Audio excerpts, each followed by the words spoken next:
What is going on, guys? We are back here with another patch 9.2 World of Warcraft video, and in today's video we are going to be reacting to my tank tier list for the Sepulcher of the First Ones.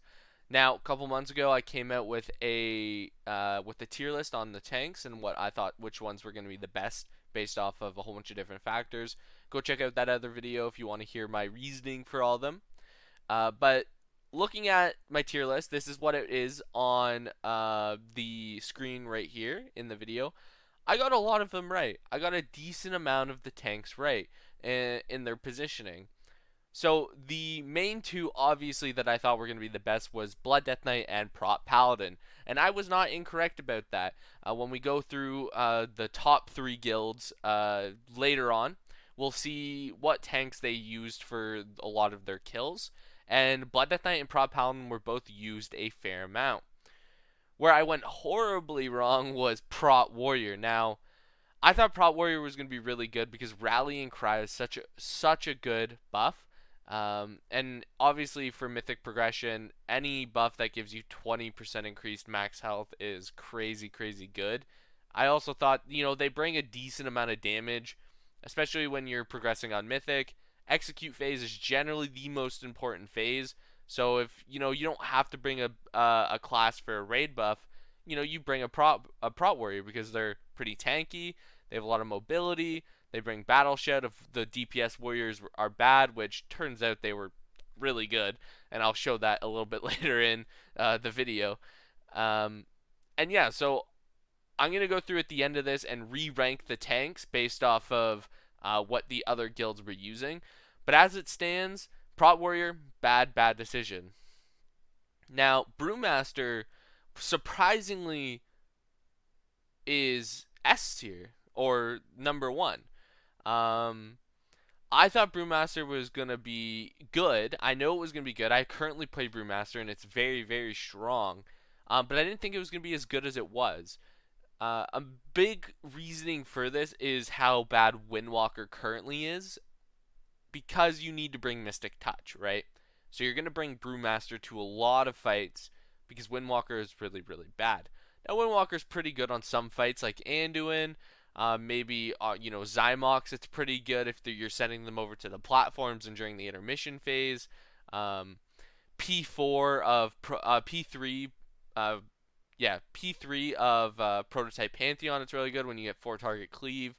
But other than that, Windwalker is not very good. Its single target is very bad. They're trying to buff it, but I don't think it'll come back into.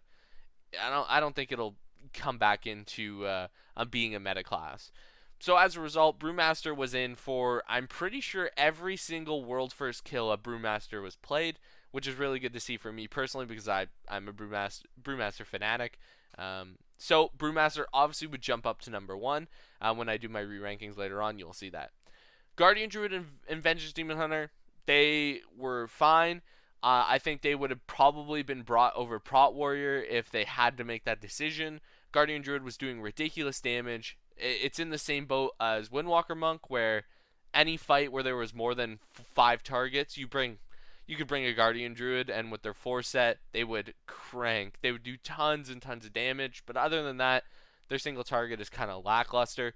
They're very tanky. They do bring like Stampeding Roar and stuff like that, so having them above Vengeance Demon Hunter wasn't terrible.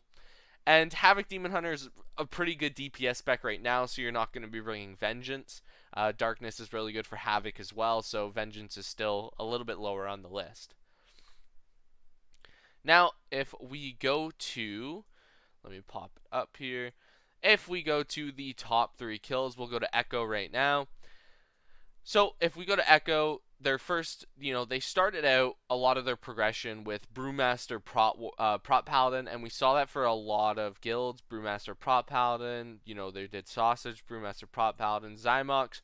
Surprisingly, Blood Death Knight is really good on Zymox, so I would have thought maybe Brewmaster, Blood Death Knight, but they ran Prot Paladin as well. These aren't world first kills. Obviously, Liquid did, but due to other things, specifically the later bosses, I'm going to be looking at Echo. Yeah, so Brewmaster Prot Paladin. Prototype, this was a fight that I was talking about that you could have brought a Guardian Druid, and I think it would have done pretty well, but they still opted into the Brewmaster Prot Paladin. Obviously, you could run Ashen on your Prot Paladin, and it's really good. Now, this is where things change a little bit. So, Lithium, or Lahuvum, this is where Blood Death Knight began to start to be ran. If we go to Method, who got World Second, they began to run Andy Brew started to run Blood Death Knight, but I don't think they were running Blood. Nope, he was playing Captain Rogers. Yeah, so they're playing Prot Paladin. So all the same guilds. What did they do for Zymox? Let's see. Zymox, they still were running that. So for all these guilds, all the way up until Lahuzum, they ran a Prot Paladin. So Prot Paladin was pretty good. Now I think a lot of guilds went back to the Prot Paladin for Halandris. I think Echo did as well, and they did. But when Anduin came back into play, Blood Death Knight just kind of took over the scene.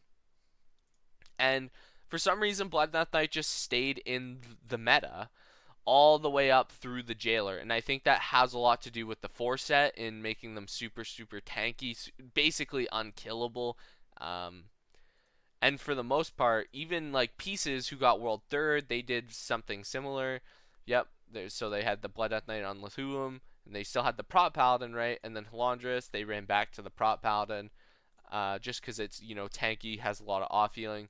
But then the Blood Death Knight, let's check here. Oh, interesting enough, on Lords of Dread, they decided to run a Vengeance Demon Hunter. So that is interesting enough. They decided to run a Vengeance Demon Hunter, and that's probably because they weren't running a Havoc Demon Hunter, right?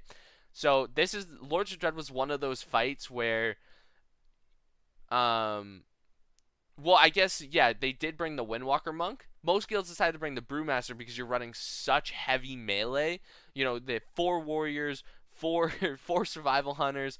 You got the monk, you got the enhancement shaman, and then obviously your demo warlock. So this is surprising to see a Vengeance Demon Hunter up in here. But they went back to the monk, and they stayed on the monk. Obviously, the most important things for World First is the Jailer kill, and every single guild was running Brewmaster Blood Death Knight. Now, in my original tier rankings, I didn't really include World First rating because I'm not a World First rater myself. But I still, when I go back to, let's go back to the tier list. If I were remaking the tier list today, I personally would have it like this.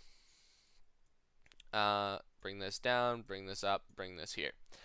This is how I personally would have it, and if you're in a World 100 guild, a World 200 guild, a World 300 guild, I would have it like this.